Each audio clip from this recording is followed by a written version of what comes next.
जय श्री राधा रानी सरकार की, जय श्री कृष्ण भगवान की, जय कार्तिक मास महत्म्य की। मंदिर शिवंशी वाले महात्मा यूट्यूब चैनल की ओर से आज हम आपको कार्तिक मास महत्म्य के अध्याय 14 की परम सुंदर कथा को सुनाने जा रहे हैं, जो कि इस प्रकार है।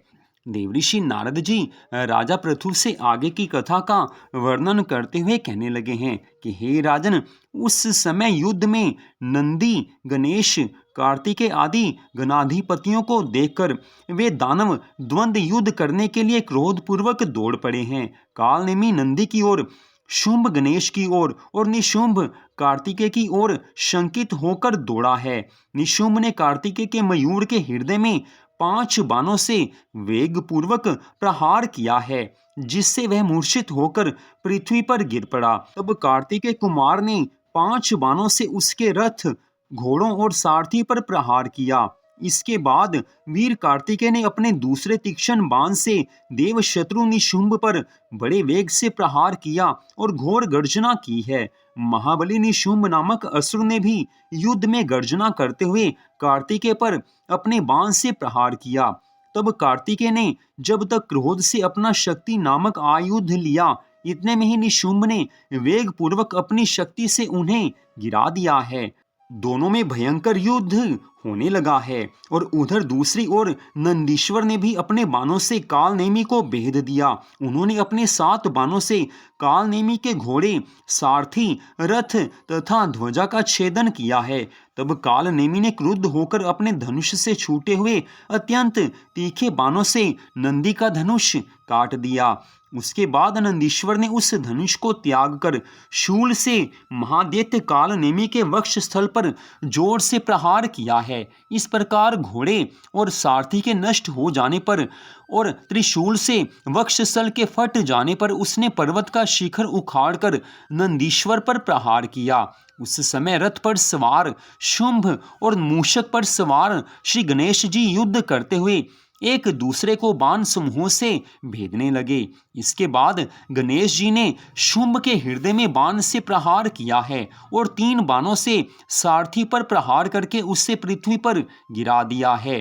तब अत्यंत कुपित शुंभ भी बाण वृष्टि से गणेश जी को तथा 3 बाणों से मूषक को भेद कर मेघ के समान गर्जन करने लगा है। बाणों से छीन अंग वाला मूषक अत्यंत पीड़ित होकर भाग चला, जिसके कारण गणेश जी गिर पड़े और वे पैदल ही युद्ध करने लगे हैं। फिर तो उन लंबोदर ने परशु से शुंभ के वक्ष स्थल पर प्रहार करके उससे पृथ्वी पर गिरा दिया और तदनंतर वे पुनः मूषक पर सवार हुए हैं। गणेश जी समर के लिए पुनः उद्धित हो गए हैं और उन्होंने हंसकर शुंभ पर इस प्रकार प्रहार किया जैसे अंकुश से हाथी पर प्रहार होता है। इसके पश्चात कालनेमी और निशुंभ दोनों ही क्रोध पूर्वक एक साथ सर्प के समान तीक्ष्ण बाणों से शीघ्रता से गणेश जी पर प्रहार करने लगे।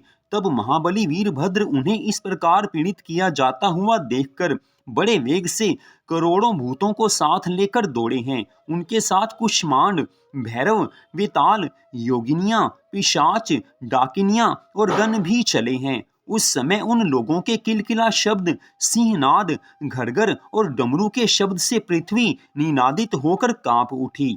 उस समय समर भूमि में भूतगण दौड़ दौड़कर दानवों का भक्षण करने लगे और उनके ऊपर चढ़कर उन्हें गिराने लगे हैं और नाचने लगे हैं। इतनी कथा सुनाकर देवऋषि नारद जी राजा पृथु से कहने लगे हैं कि हे राजन, तब छिन्न भिन्न हुए दैत्यगण पृथ्वी पर गिरने लगे और उन गिरे हुए दैत्यों को भूतगण खाने लगे। इससे दैत्यों की सेना विषादग्रस्त तथा व्याकुल हो गई है। इस प्रकार प्रतापी नंदी, कार्तिकेय, गणेश जी, वीरभद्र तथा अन्य गण युद्ध भूमि में जोर जोर से गरजने लगे हैं। जलंधर के वे दोनों सेनापति शुंभ और निशुंभ, महादैत्य कालनेमी एवं अन्य असुर पराजित हो गए हैं। तब अपनी सेना को विध्वस्त हुआ देखकर बलवान जलंधर ऊंची पताका वाले रथ पर सवार हो गणों के समक्ष आ गया। तब पराजित हुए दैत्य भी महान उत्साह से भर गए हैं और युद्ध के लिए तैयार होकर पुनः गर्जने लगे हैं। विजयशील शिव के गण नंदी, कार्तिकेय, गजानन, वीरभद्र आदि भी गर्जना करने लगे हैं। जलंधर के बाण समूह से धूलोक तथा भूलोक के बीच का स्थान उसी प्रकार आच्छादित हुआ जैसे कोहरे से आकाश आच्छन्न हो जाता है। वह नंदी पर 5, गणेश जी पर 5 और वीरभद्र पर 20 बाणों से प्रहार करके मेह के समान गर्जना करने लगा है। तब रुद्रपुत्र महावीर कार्तिकेय ने बड़ी शीघ्रता से अपनी शक्ति द्वारा उस दैत्य जलंधर पर प्रहार किया और वे गर्जन करने लगे हैं। शक्ति से विदीर्ण देह वाला वह महाबली दैत्य आंखों को घुमाता हुआ पृथ्वी पर गिर पड़ा, किंतु बड़ी शीघ्रता से उठ गया। उसके बाद दैत्य श्रेष्ठ जलंधर ने बड़े क्रोध से कार्तिकेय के हृदय में गदा से प्रहार किया है। तब वे शंकर पुत्र कार्तिकेय ब्रह्मा के दिए हुए वरदान के कारण उस गदा के प्रहार को सफल प्रदर्शित करते हुए शीघ्र पृथ्वी पर गिर पड़े हैं। इसी प्रकार शत्रुहंता एवं महावीर नंदी भी गदा के प्रहार से घायल होकर व्याकुल मन होकर पृथ्वी पर गिर पड़े हैं। उसके बाद महाबली गणेश जी ने अत्यंत क्रुद्ध हो भगवान शिव जी के चरण कमलों का स्मरण करके बड़े वेग से दौड़कर अपने परशु से दैत्य की गदा को काट दिया। वीरभद्र ने 3 बाणों से उस दानव के वक्षस्थल पर प्रहार किया है तथा 7 बाणों से उसके घोड़ों, ध्वजा, धनुष तथा छत्र को काट डाला है। तब जलंधर ने अत्याधिक कुपित होकर अपनी दारुण शक्ति को उठाकर उसके प्रहार से गणेश जी को पृथ्वी पर गिरा दिया और स्वयं दूसरे रथ पर सवार हुआ है। इसके बाद जलंधर क्रोधित होकर अपने मन में उन वीरभद्र को कुछ ना समझकर वेग पूर्वक उनकी ओर दौड़ा है। दैत्यराज महावीर जलंधर ने तीखे बाण से शीघ्रता पूर्वक उन वीरभद्र पर प्रहार किया है और गर्जना की है। तब वीरभद्र ने भी अति क्रुद्ध होकर तीक्ष्ण धार वाले बाण से उसके बाण को काट दिया और अपने महान बाण से उस पर प्रहार किया है। इस प्रकार सूर्य के समान अत्यंत तेजस्वी तथा वीरवरों में श्रेष्ठ वे दोनों अनेक प्रकार के अस्त्र शस्त्रों से बहुत समय तक परस्पर युद्ध करते रहे। वीरभद्र ने अपने बाणों से उस रथी दैत्य के घोड़ों को अनेक बाणों से मार गिराया और उसके धनुष तथा ध्वज को भी वेग पूर्वक काट दिया है। इसके बाद वह महाबली दैत्यराज जलंधर परिघ अस्त्र लेकर दौड़ा है और वीरभद्र के पास शीघ्र जा पहुंचा। उस महाबली वीर समुद्रपुत्र जलंधर ने उस विशाल परिघ से वीरभद्र के सिर के ऊपर प्रहार किया है और गर्जना की है। उस महान परिघ से गणेश्वर वीरभद्र का सिर फट गया है और वे पृथ्वी पर गिर पड़े हैं और उनके सिर से बहुत सा रक्त बहने लगा है।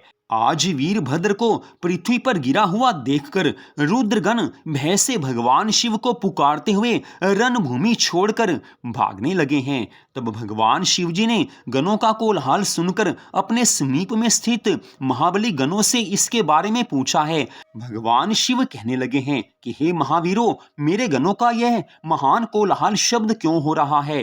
तुम लोग इसका कारण पता लगाओ, मैं इसे शीघ्र ही शांत करूंगा।